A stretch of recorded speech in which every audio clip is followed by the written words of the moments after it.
So I'm back in my car before work starts. Like, I actually kind of have to head in soon, but I just wanted to give a little update since it's been about 1 year of me paying off my debt since I uploaded my first video back in, I think it was April, to be honest. So it's a few weeks into May as I'm filming this, but I have definitely learned a lot in this past year about money and really kind of my relationship with money and how I really want my life to look like in the future. I'm still fine-tuning that image in my head. It changes quite a bit day to day, week to week, based off of what I'm really frustrated with at the moment. I definitely do feel a whole lot better about my money situation since paying off about $26,000 worth of debt. It's probably been a little bit more now since I am still paying off my student loan. Just to recap what I started my debt with, and this is from when I started my financially secure series. I had a lot more before then, which I probably should take the time to actually calculate because I think it was definitely a lot more than the amount that I'm going to say right now. So I started off with $70,000 worth of debt altogether. So $70,530.91 to be exact.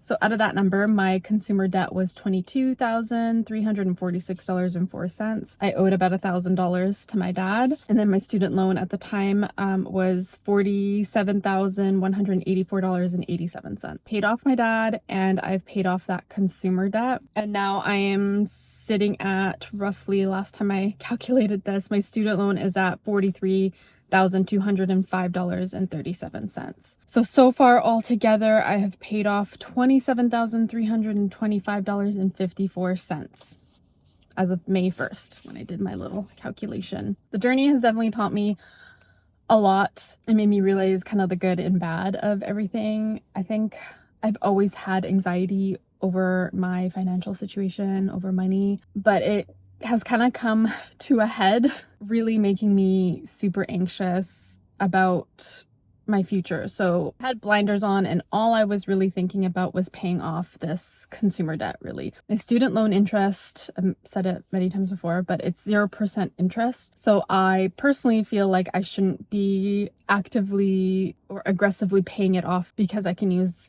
the money elsewhere to invest and think about the future. I'm one of the lucky provinces where my federal loan is 0% and my provincial loan is 0%. And if that changes ever, then I will reshift my thinking around it. But at the moment, it is best for me and my future to just pay the minimum that is needed and invest the rest. So now that I've paid off that big chunk of debt, I'm still using credit cards responsibly. I use You Need a Budget, talk about it all the time, to track my expenses, to make sure that whatever I put on my credit card, I already have the money for. I'm never spending above my means, while also getting to accumulate reward points that I can use either for future purchases like traveling or whatnot, or going towards paying off my current statement bill. So I'm being kind of money savvy with that, but I highly don't recommend going down that route until you have gotten to a place that's similar like mine.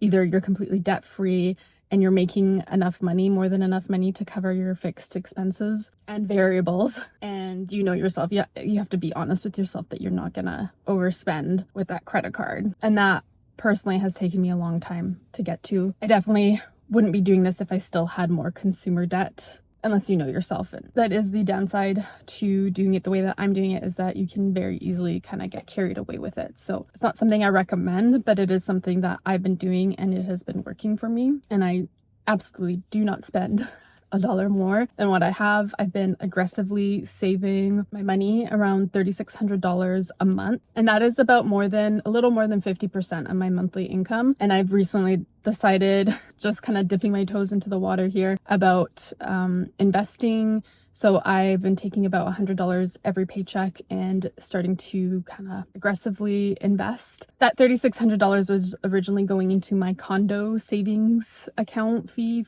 first time home buyers savings account. So if you watched my previous video where I talk about kind of giving up on owning a place.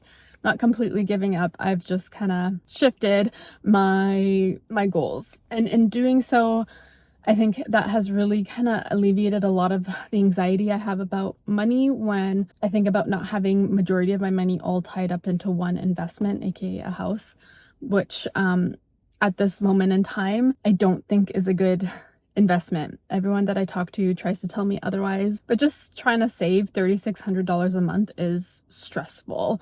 I do not have a lot of extra money left over for just buying toothpaste or these like random little things that I need to purchase. There's not a lot of money for fun. I have to save up multiple months to just be able to do a certain thing, and I do plan on reducing that amount into my first time home savings account by quite a bit, just so that I can move out, rent a place, and kind of start enjoying my life while also being proactive about my retirement and future self. Because for the past couple of months after paying off my debt, my consumer debt, and trying to save up roughly what I was quoted I would potentially be having to spend a month if I had a mortgage, which was like roughly $3,600. It's been stressful, like I said. So people have been telling me that I might regret it, and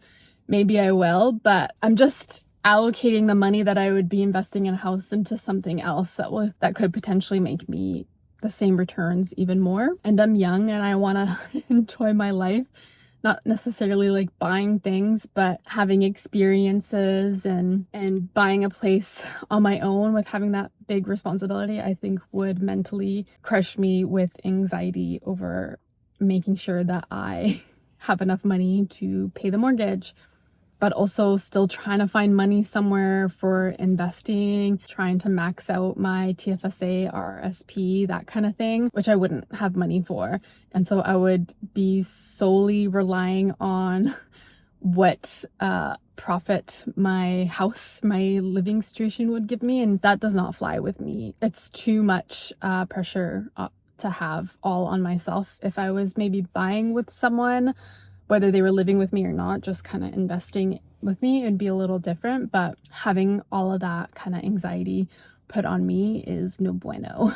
So I am really trying to focus, like I've said, investing for the future, but also enjoying the life that I am living now. Get this book. So I've been reading Embrace Your Limits, Change Your Life, 4,000 Weeks Time Management for Mortals. And I've only just started it.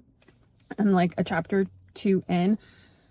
But it's really kind of helped me with the anxiety of feeling productive all the time. And it's just making me realize that we only have 4,000 weeks in our lifetime. And I've gone through a bunch of them so far, being 32 now, about to be 33. And I just don't want to be so stressed out about money when I don't need to be. I don't necessarily make more than enough.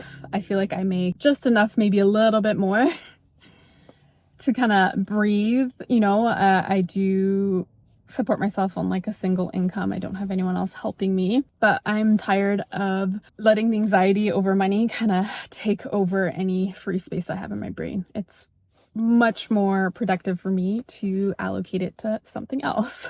And so that's why I haven't really posted much in April or, you know, so far, just because I've been trying to rework my brain about how I think about money and how I manage it. Because deciding not to go and buy a place really messed with me a little bit, because it's something that I was I had my sights set on for so long. It kind of does make me take a step back and be like, whoa, okay, I'm not doing this anymore, or not aggressively at least. I don't plan for it to happen within the next year, right? If something happens in a year or two, great. But I am just gonna keep trekking along. So it's kind of like, well, now what? How am I supposed to live my life if it wasn't all around focusing on this goal? And so I had a hard time going to work, kind of being motivated, because I was just kind of like, what do? I have nothing really motivating me at the moment to make working this hard worth it, or breaking my back, hurting my neck, you know, putting a lot of pressure on my body physically. Yeah, because nothing was making it worth it. And yeah, so I needed to just kind of figure that out. I'm still figuring that out. I'm very happy at the moment with just my financial situation, just really figuring out what I want my life to look like, my rich life. If you haven't heard of I Will Teach You to Be Rich, I've been listening to the podcast, and I will read the book. I'm just currently reading like 2 books at the moment. This 4,000 Weeks, The Power of Now, and I plan to read his book next. But if you have any other good recommendations on books that I should read, let me know in the comments down below. So that's my update for now. Thanks so much for watching, you guys. I'll see you next time. Bye.